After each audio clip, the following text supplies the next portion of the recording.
Hello, and welcome to Cornell Keynotes. I'm your host, Todd Olmsted, and I'm very excited to bring you the 5th Public Health Keynote of 2026, where today we'll be discussing alternative first response programs in the U.S. Joining us are Deontay Martin and Rebecca Moranco from the Law Enforcement Action Partnership and Gabriela Salas-Torres from Harvard Kennedy School's Government Performance Lab. As always, we'll be taking questions from the audience, so please feel free to put them in the chat, and heads up for resources and useful links in the chat as well. Deontay, Rebecca, and Gabriela, thank you for joining me today. Thank you for having us. Thank you. All right. To begin, could each of you briefly describe your work on alternative first response programs? Deontay, let's start with you. Yes. So I contract with cities to design community responder programs, which sends unarmed responders to calls related to nuisance, noise complaints, homelessness, neighbor disputes. And we go through a whole lengthy process of talking to stakeholders, reviewing data to best determine how to make a community responder program possible in that city. Great, thank you. I work with Dee on LEAP's community responder team, and I lead our nationwide map of community responder programs, which I will go further into detail on later. And I also lead our community responder police network, which has a bunch of police who have worked in these cities with community responders to act as credible messengers for the programs. Hi, and so like you mentioned, Todd, I work for an organization called the Government Performance Lab. So we are a research and technical assistance organization that's based out of the Harvard Kennedy School. And my team specifically supports governments in implementing, expanding, and evaluating their alternative response teams. So to date, we've worked with 35 jurisdictions across the country to help them set up these teams. And we also host a monthly community of practice where we convene practitioners to share about what they're testing in regards to this program. So since this is such a new and rapidly iterating field, we really want to host a space for programs to share what they're trying and what they're learning and really spread those learnings across the field. So if there's any practitioners in the audience, you can give us a Google and join us. Great, thank you. All right, let's get into it.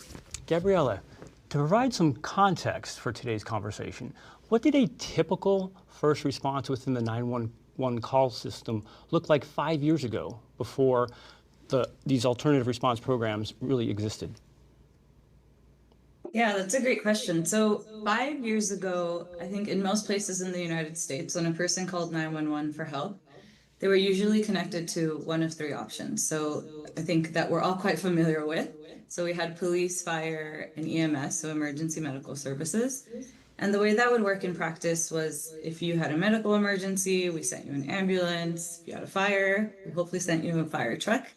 And for everything else, we sent you a police officer. So the challenge with that is that 911 gets a lot of calls. So the count that we have right now is about 250 million calls a year. And about 30% of those calls, by our estimate at my organization, are calls that could actually be handled without sending an armed response. So those calls are often related to things like mental health crises, substance use, homelessness, welfare checks. And they really are situations that often just need stabilization, de-escalation, and some sort of service connection, more than they actually need enforcement. So if I would describe it historically, there's really been just like a mismatch between the calls coming into 911 and then the teams that the system had to respond to them. Great, thank you. Deontay, given the limitations of traditional first response models, what are the goals of alternative response programs? Great question. As Gabriela just mentioned, oftentimes police officers are really the default to many 911 calls, and many people have started to notice that many of these calls do not involve crime or weapons, and another responder would be better suited to handle the call. So we call it ensuring the right responder, is one of the goals of alternative response programs as well as community responder programs, and really matching up the skills needed with the call as well. I would say another goal of this program or these programs is to really reduce harmful interactions between law enforcement and community community members. With many marginalized communities, a badge, a gun, a siren could really exacerbate a situation. So that is another goal of this program. I think another goal of this program, I think people don't realize that the crisis does not end once someone like a law enforcement officer or fire EMS responds to the call. That crisis is continual. And so with community responders as well as different other alternative responder programs, they're able to actually provide resources and follow up and spend more time on those calls versus going from call to call and not being able to really get to the root causes of problems. So these programs are definitely improving social and clinical outcomes because responders have more time to sit and understand what people are actually experiencing in their crises instead of just responding and going to the next call. Thank you, Deontay. We actually have our first question from the viewers. This is a question from Preston for Gabriella. Gabriella, you mentioned that 30% of calls to 911 call system don't need an armed response. Could you say a little bit more about where that number came from, how you got to that number? Yeah, so we've actually done, from working with a few jurisdictions now, have looked into their local 911 call center data and have pulled out just metrics on what is it actually that's going on in the field on these calls.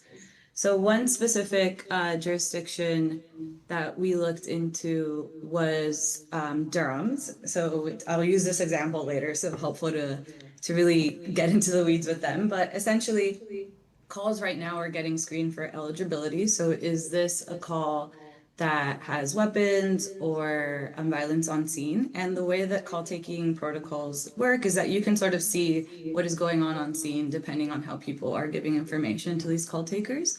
So when you look into that process, you can pull out and see what are the calls where there are violence, there are weapons, there's some criminality, and then deduce about how many calls could be diverted to one of these teams. I know LEAP has some resources on this, and also our colleagues at the Vera Institute, so we're happy to share those resources too after. Yeah, I would actually like to add to that. What Gabriella is referring to is the call notes. So everything that someone says is typed and written down by the call taker. And what we do is we are able to look at that call narrative to really understand what's happening within the calls. With doing this work, I have really learned how the call type name oftentimes does not match what is actually happening during the call or during the crisis. Atlanta used to have a call type titled Fight in Progress. But when you actually look at the notes, it usually does not have or involve a fight in progress. It's sometimes like a verbal dispute or like, hey, my child is refusing to go to school. So when you're able to actually take a look at the call narrative, you're able to see, okay, what is happening in those calls? Is it weapons? Is it violence? Is someone having a mental health emergency or a medical emergency? So like she said, we're able to deduce that and understand whether these calls would be better suited by a community responder or by law enforcement, fire, or EMS. Great, thank you very much.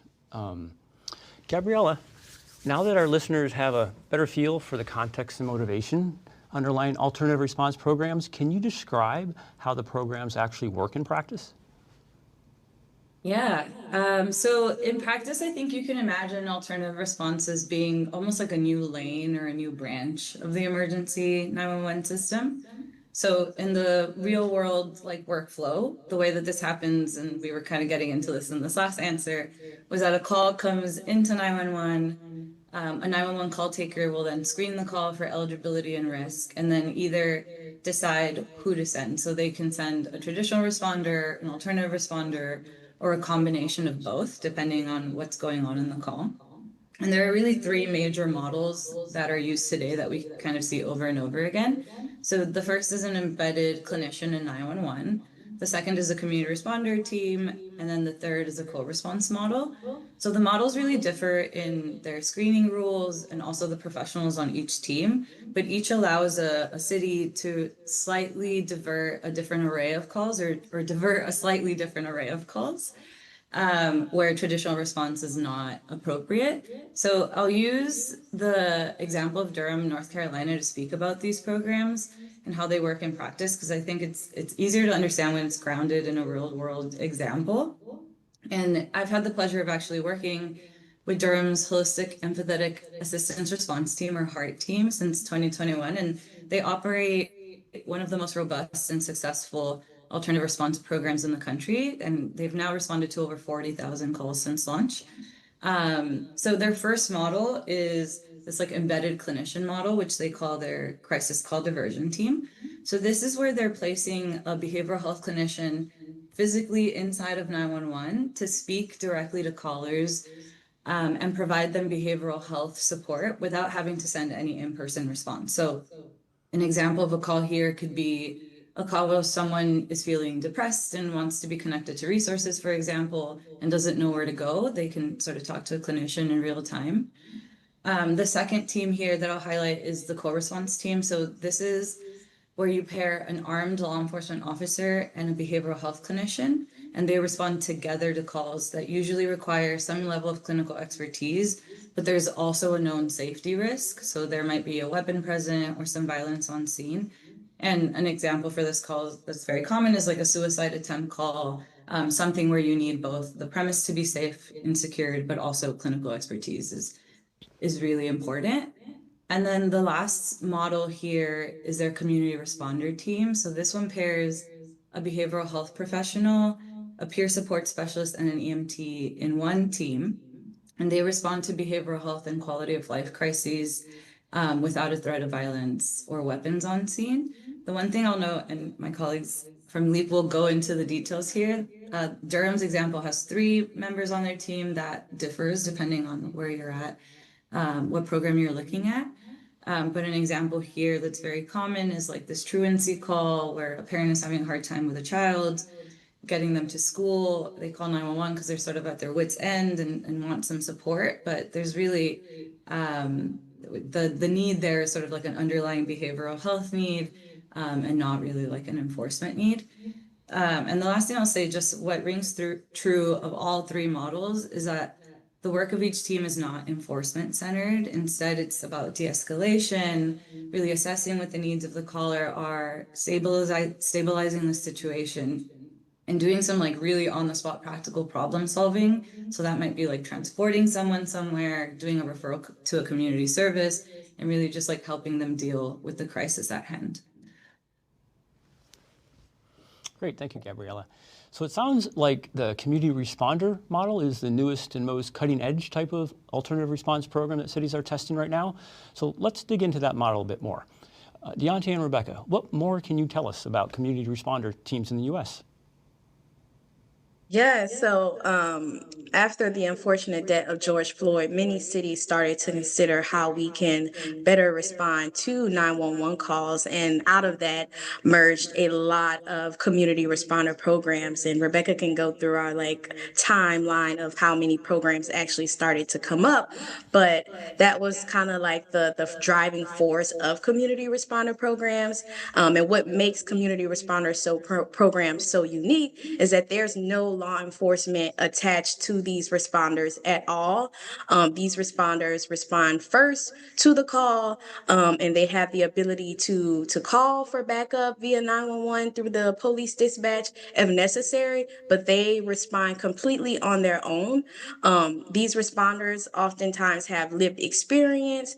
They have received lots of training in regards to conflict resolution, report writing, motivational interviewing, various different trainings that they receive in order to better respond to these calls. Community responder programs, in my opinion, really shape the start of how important it is to have the right responder responding to various different calls, because they're able to sit with callers more. I've heard stories about how, they're taking folks to McDonald's, or they've provided some type of physical resource such as a McDonald's card or a blanket, which they're able to carry in their vehicles. They're able to do transportations and provide, and this depends on on the city, but are able to provide the type of private care needed when someone is experiencing some type of mental health crises. And I think one of the best things about these programs is they aren't really pigeonholed. Like there's no just solely a mental health focus or mediation focus. A lot of these programs are having a broad range of focus where they can do a little bit more instead of just focusing solely on mental health calls. They're focused on doing conflict resolution as well, calls related to truancy, as Gabriella just mentioned. And I don't want to say it as if they're like this one problem solve type of team, because that's not who they are. They work well and woven into the original 911 response. But I do think that they have the capacity to handle a lot and are able to do so through various different trainings, as also by handling different calls. But I'll let Rebecca go into the map and she can talk a little bit more about community responder programs. Yeah, I feel like Gabriella and Dee laid out a perfect foundation to go into the map, which was created to give city officials and others kind of the landscape of community responders across the country. Where are they? What calls are they responding to? Who are the responders, et cetera? And so we have kind of an overview. There is like the geographic component. Yeah, like where are all of these programs? But an important piece is how many calls are they responding to? And so we have all of these filters here to give people an idea to look at, if you're a city official or even just a concerned resident looking to advocate for a program like this, and you want to look at a comparable city, whether that's population wise, or you can look at different call categories, et cetera, that people are responding to. And I'll kind of give a tour of the map to give everyone this landscape of community responder programs. But we currently have 91 programs across the country in, I think it's around 88 cities. So some cities do have multiple programs that we count.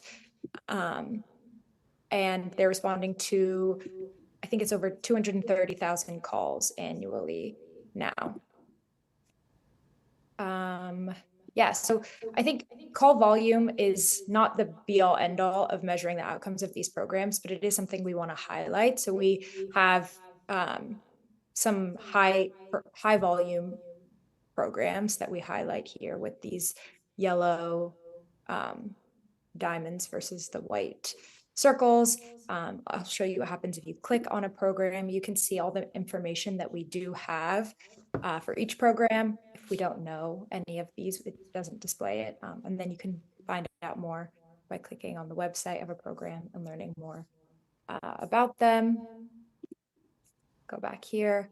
And like I said, if you want to know, okay, I don't think any of these cities are comparable to mine. You want to just see like 1 million or above, and then you can go to table view and get a better idea and see, what's going on with them, call volume wise, budget wise, et cetera.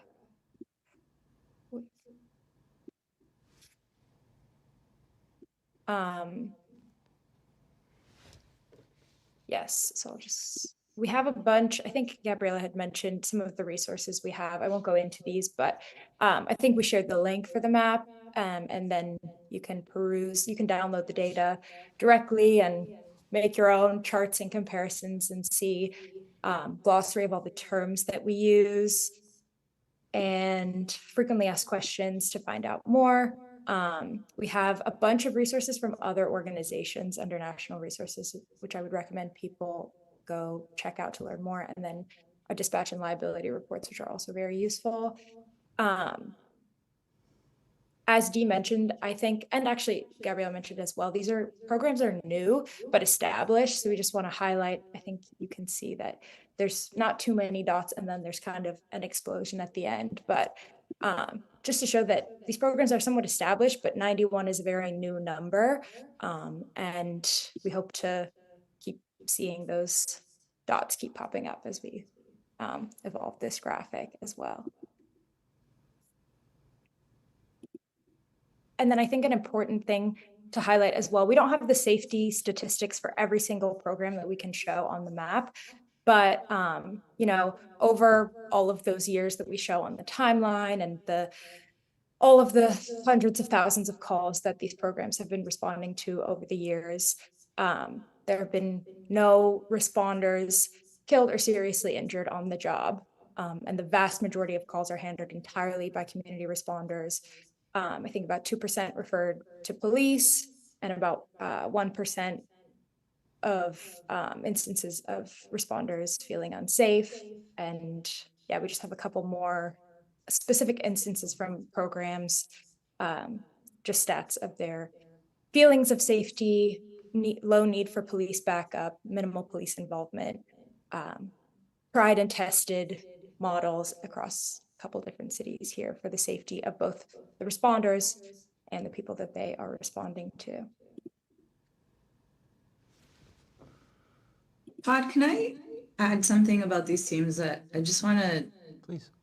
highlight or make sure that it doesn't get lost for the viewers or for the audience? Is the one thing that makes community responder teams like so special and unique compared to past iterations of diversion programs or other alternative response programs is that they are set up to be a true first responder, in that they can respond to 911 calls alone without support from police, fire, EMS, essentially, where in the past, when we've tried to sort of implement these types of alternative response teams, oftentimes the unarmed teams would need to wait for police to clear the scene or police to respond first, and then say, oh, this is a call that is not good for police, and now I'm going to call to send this to a different team.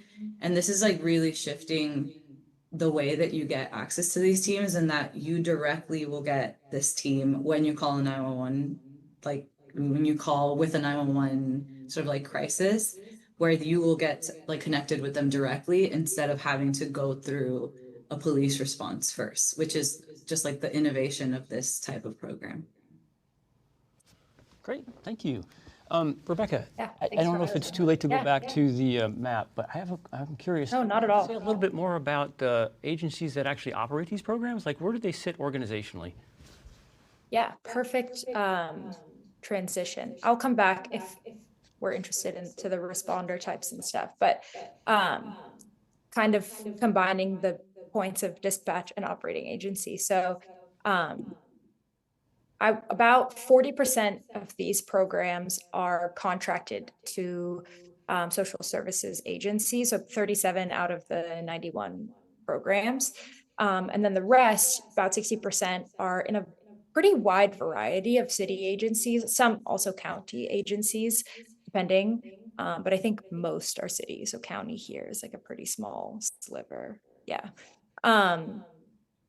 And I think, as Dee mentioned, very few programs, like no two programs are really alike. And so I think depending on the city, it's whatever fits them best. If it fits best for the relationships in the city, for what works best for them funding wise, et cetera, to be in the fire department or a new community safety department or health department, et cetera. That's where they sit. Some are housed in police departments, fire departments, yeah, city or county, but we have about, yeah, I can't count, but a good number of variety within the city versus contracted. And then we went over a little bit the dispatch methods. The vast majority are 911 center led, so the call taker and dispatcher is the same person who would be dispatching police. And then embedded professional, separate professional sitting next to the police dispatcher, and then a sliver of external hotline led, where they would forward the call to an external hotline to dispatch the community responders. But these are all responding to 911 calls, as Gabriella mentioned. Cool.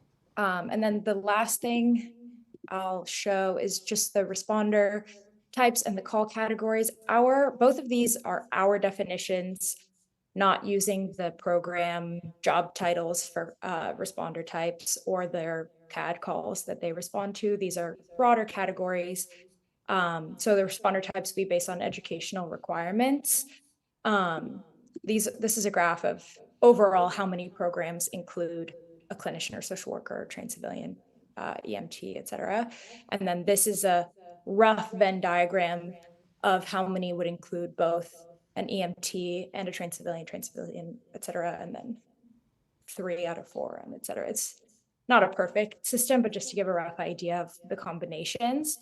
And then similarly for call categories, 81 programs generally responding to mental health calls, service connection, substance use, conflict resolution, et cetera.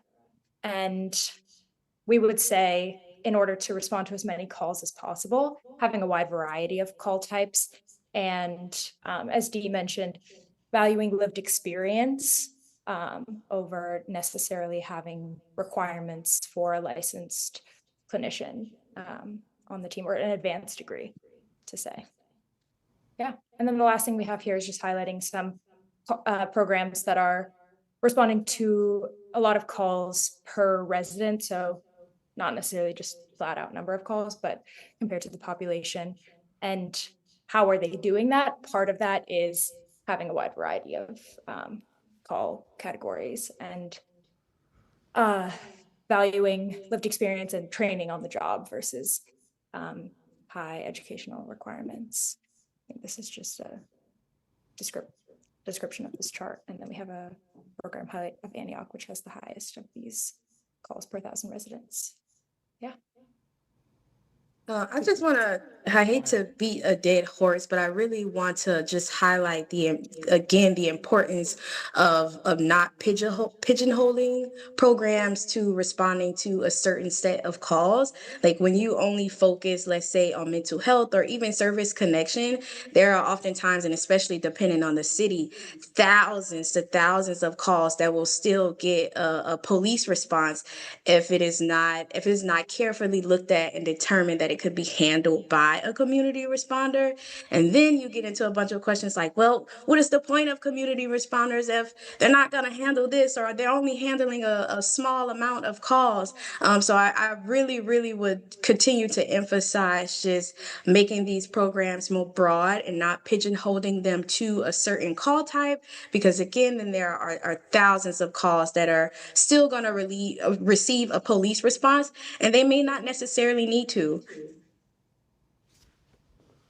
Great, thank you. I love this map, by the way. I was exploring it over the weekend, and there's just a ton of information on it right now about community response programs across the country, and which makes me ask, where can viewers go to learn more about some of the other types of alternative response programs, as well as programs that operate outside of the U.S.? Yeah, we have a couple other, I think we'll include some links in the chat or this webinar, but we have a couple other linked in our national resources document. And yeah, there's other databases and maps that include more than just community responder programs. And we only include programs that respond to 911 calls. So there's definitely more extensive lists that include programs that respond to other numbers and their own hotlines. And I will also say, if we've missed any programs, or you have updated information on a program, we have a link here under Let Us Know that we would love to get updated information or missing information, inaccurate information. We'd love to hear from you on that as well. Cool, thanks. All right, we've had several more questions come in from the audience. First, Gabriella, this is a question from Melody. What are your thoughts about the trend of CIT officers? Yeah. So Maybe explain what CIT officers are first. Yeah. Yes. So CIT training is, I believe the acronym is Crisis Intervention Training. And it is a very popular training program that officers will go through across the United States. I'm not super expert in the program, but I can speak a little bit about it. I believe it's about a 40-hour training class that CIT officers will take. And I will say, we, at least at the GPL, we are supportive of the CIT training of the officers and anything that will help prepare officers to deal with the very vast differences of calls of what they might show up to on a 911 call.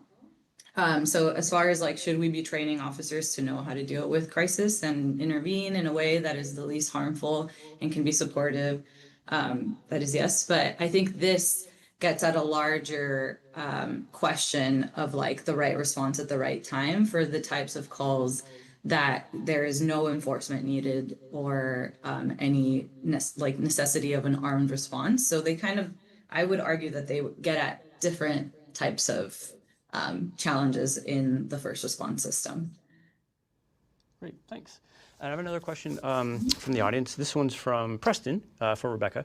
Are you seeing more 911 centers adopting a behavioral health response protocol as opposed to sort of traditional run type codes? I think for community responder programs, because they are responding to calls that used to be going to police, they are not overhauling the dispatch protocol, if that is what the question is getting at. And as we went through the dispatch method, most of these programs are using the same dispatchers as police. So they will have usually their own protocol for which calls are eligible for the community responder program. I'm not sure if that answers the question. Okay. Preston, if it didn't, please drop another related question in the chat and follow up. I have a question for Deontay from Dew. The question is, who provides training for these types of responders? There isn't something like an obvious fire or police academy. Right. That's a really great question. I think many cities, or I know many cities, are relying on local partners to do these trainings, especially when you think about the cost. Like, who wants to pay somebody all the way in California? You may be in New York, right? And I think what they're really relying on is the people who, again, are already doing the work within the community. So, for example, when it comes to learning how to work the radio and scene safety training, they're relying on their local sheriff's office or police departments to provide that training. Many organizations are doing work in regards to mediation and conflict resolution. So they then create a partnership with them and they come in and provide training. I'm pretty much emphasizing that many programs are relying on local partnerships to provide the training. And then the cities and the partners, they hash out the details about how this can be done, whether it's going to be paid for and how much.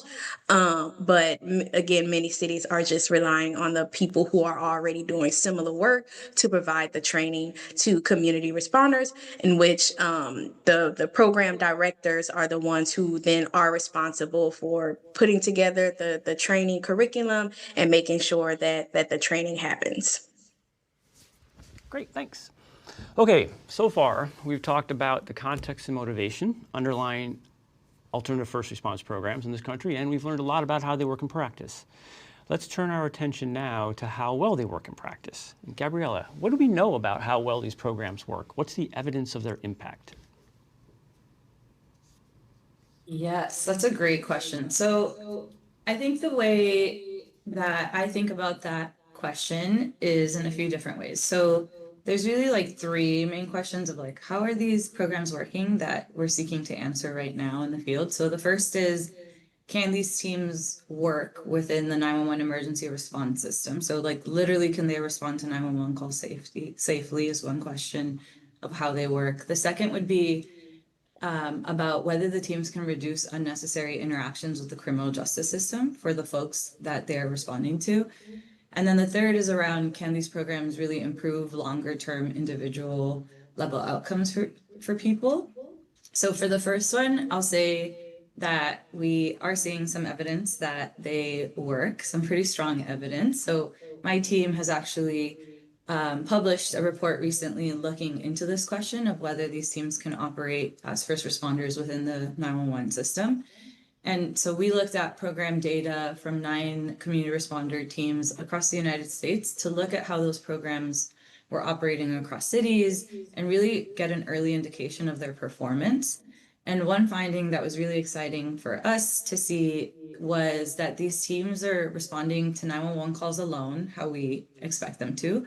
So one things that folks were keeping an eye out on was like, are we sending these teams, these unarmed teams as first responders, and they're inevitably going to call police because they're not well fit or they're going to like need support in some way. So we're just prolonging like an eventual police response essentially. And what we found is that that is not happening. So when the responders are sent as the first and only responders, they actually rarely call for police on scene for police support. And we saw that it only happened on about 2% of calls. So we're feeling pretty confident that that's an indication that the types of incidents that we're dispatching to community responder teams are actually safe and appropriate for an unarmed response. And then the second question about what is the impact on criminal justice system outcomes? I think there, yes, we're also seeing some pretty positive up and coming findings in a few good causal studies that have been published. So that those studies have shown that the community responder teams can reduce low levels of crime reported and also reduce arrests. And then there's also some evidence that co-response models have reduced the use of involuntary psychiatric hold. So again, this unnecessary involvement with the criminal justice system, we're starting to see some of that. But I will say that the last question on the longer term impacts is where there's the biggest gap in the research. So things that we would care about in that bucket would be understanding whether an interaction with a community responder team or an alternative response team is actually like making you healthier, like you're seeing healthier outcomes, you're being connected to services that maybe keep you away from the crisis system for a more prolonged time, like 5-10+ years in advance. Like those are the types of questions that we're really interested in, not just whether they're avoiding criminal justice system contact at the point of the call, but just like what are the longer term impacts. So I think my honest answer to this question would probably be something around the evidence is promising, but it's still very much developing. Great, thank you. All right, Jonte, I'm wondering, we've heard that it sounds like the evidence is positive so far, right? It looks like these programs are doing good in the communities in which they operate. But I'm wondering, are there any drawbacks or concerns about these programs? I think with anything new, there's always concerns or potential drawbacks. And I feel like I'm going to answer this in a way that provides the concern, but also the answer to how to legitimize these concerns, or illegitimize these concerns. I think for one, no matter who we're talking to, whether it's a city mayor or the police chief, people want to know if these responders are going to be safe. And as Rebecca has mentioned earlier, from what we've collected, no one has been harmed or seriously injured or killed while doing this community responder work. But that doesn't, shake away people's concerns or fear that much. And I think one of the things that truly helps that concern is that connection and relationship with dispatch and your police department. This work seriously cannot be done without them. You want to have a great relationship with your dispatch and your police to if there's something that happens where they need police for an emergency, they're able to call them. Before a call is even sent, dispatch are asking good questions and ruling out potential disqualifiers like violence, weapons, even orders of protection. All of those things are important. So you really want to have a great relationship to really ease people concerns about safety. I think, on the community side, people are concerned whether these programs will actually provide social outcomes. I think, many cities are dealing with budget deficits and struggling to provide quality services. And so, and this is my own personal like beef with these programs, is it makes no sense to have these responders and say, oh, we're going to make sure that they're able to have good resource navigation and provide people to good resources if the good resources don't exist. So community members really are looking at these programs critically, saying, okay, they can clearly respond to the calls, but can we provide the quality services needed to really hone in on prevention and reducing these type of calls to 911? I would say another, drawback or concern is just about from the police side, whether these programs are working. And as Gabriella has mentioned, many of these that they only call for police response about 2% of the time after they have already responded to these calls. And I think we've gone a little bit more deeper in saying that, like, are they calling police because they're fearing for their safety and they need police backup emergency wise? Or are they calling for police because whatever is needed initially is not something that community responders can do? Because again, they do not assume the role of law enforcement whatsoever. They can't file reports in regards to policing work. They can't arrest people. So I think that alone right there has one, it's a concern for law enforcement, but through the data we've been able to show that like no one is assuming your role, but they also are able to respond to these calls in a safe manner and call you when necessary. I think those are like probably my top three concerns that I see or drawbacks coming out of these programs, but I'm sure depending on who you are talking to, there might be more. Yeah, I think it definitely depends on who you ask. Another similar to safety, another one that comes up is liability. If you're increasing a city's liability by dispatching non-law enforcement to these calls, but I'll plug LEAP's liability report here. I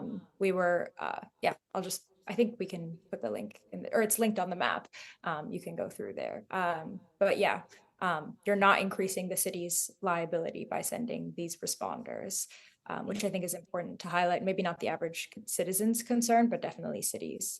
And then funding, I think we could have a whole separate webinar on funding and community responders. But Todd, I know you're the health economist, so I'd love to hear your perspective on the cost of these programs. Sure, thanks for asking. And actually that ties in very nicely with the question from Eric, who asked, these programs sound great in terms of sharing the burden with EMS and other first responding agencies. How would the community response team stay sustainable, either financially or in terms of staffing? Well, okay, so in my opinion, it depends on whose perspective you take, right? The answer is going to depend on who you ask, like Rebecca said. So from the perspective of society, I think these programs are clearly worth it, right? If we could add up all the benefits to all the beneficiaries of alternative response programs, including the callers and their families and friends and caregivers, the healthcare system, health insurance companies, the criminal legal system, the rest of the first responder ecosystem like police, fire, EMS, if we could add up all of the benefits to all of these stakeholder groups, I think they would swamp the program operating costs. There's no question in my mind. So that's an easy one to answer. But it's not obvious to me that these programs are worth it from the perspective of the organizations that actually fund the programs. To be blunt, the majority of the benefits of these programs don't go to the organizations that pay for them. And so what we find is that the majority of alternative response programs today face a precarious existence, right? They're living year to year at the mercy of annual budget cycles, despite the fact that they are, again, in my opinion, very clearly worth it from society's perspective. So I think one of the most important questions for the field today is how can alternative response programs achieve long-term financial sustainability? And I think a good place to start answering that question is with a detailed accounting of which stakeholder groups win, lose, and by how much across a wide variety of program models and funding types. Yeah, so that's my long answer to the question. Sorry to step in as a host, but yeah, those are my thoughts on that. Okay, so I don't see any more questions in the audience, but please, if you have any more, drop them in the chat.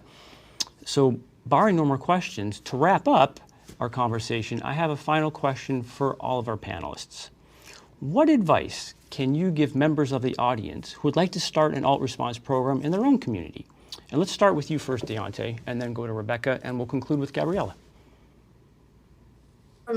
Yeah, I would say making sure that you consider all your stakeholders before diving into trying to do a community responder program. You want to talk to literally everybody, and I know that probably sounds cliche as you consider this work, but truly you want to get the perspective of your law enforcement, your community, your mayor. I think having those honest conversations up front before diving into the work really eases some some of the concerns when doing or at least planning community responder programs. It also puts everyone on the right stage and building those relationships early so that when the program is actually implemented, everyone is working together in a fine copacetic way instead of trying to wait until you've already planned the program and ready to implement and then pulling people in, because folks are going to be asking, well, why didn't you bring us in sooner?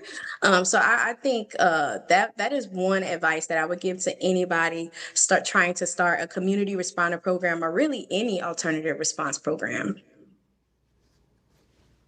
Yeah, I would say see if there's already movement in that direction. If it's happening in your city already, if there's already community members working toward that. If not, see if a nearby city on our map has a program. If you could ask them for advice on what they did, maybe not a nearby city, maybe a comparable city of a similar size, type, etc. And see if you could ask them for advice on what they did. And then I'll also plug that our national resources document has a bunch of toolkits from other organizations that have way more than we can list off on this call right now that I would point people to. I think we have a whole handful on there.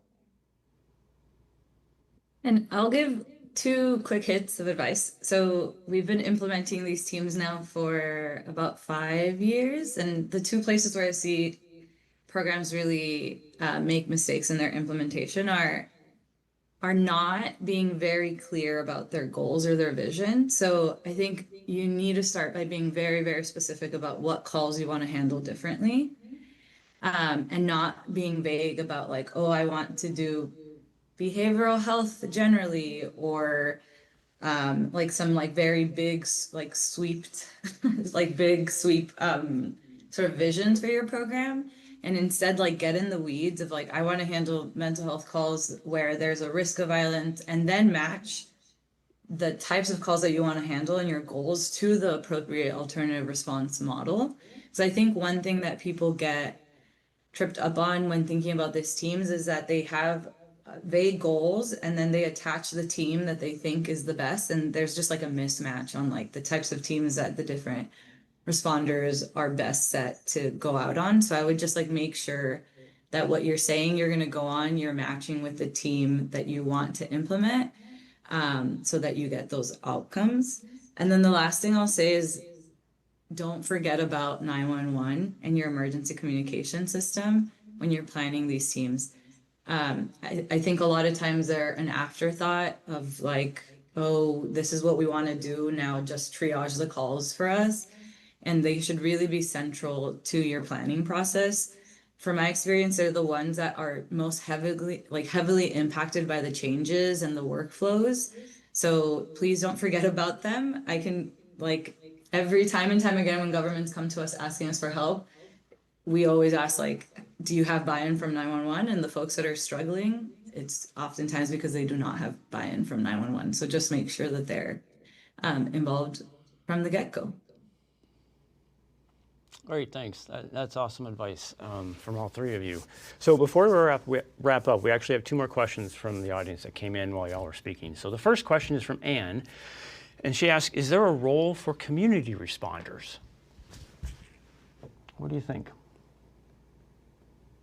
And this is like volunteers. Oh, what did I say? Right? I said, no, I said it wrong. Is there a role for community volunteers in community response programs? Thank you. Thank you, Gabrielle. I will say that these are extremely like professionalized roles that go through a lot of extensive training and need to be like hired and sort of picked and trained carefully. And in the same way that we wouldn't want, at least me personally, I wouldn't want like a volunteer police officer showing up at like my time of like crisis. I would want like a very like big professional, like a well-trained professional showing up in my times of crisis in those situations. But I will say that there's always a role for community volunteers. Like a lot of these teams are they're running drives, for example, for things that they can give out on scene. So like clothing or personal care items or blankets, things like that. or helping spread the word. So I think a lot of the jurisdictions that also we've seen are most successful is that the community is quite involved with advocating for the program, making sure that city council knows that it's important for them and that they are expecting to see the program grow and expand and have more hours and more coverage. In that sense, I think community volunteers and organizing has been incredibly like indispensable. So if you have a little bit extra time and you want to volunteer for these programs, that is where I would target your efforts. Great, thank you. Last question for now is a question for Rebecca from Melody. Do you think connecting with the state's 988 program would be a good idea? Yeah, I think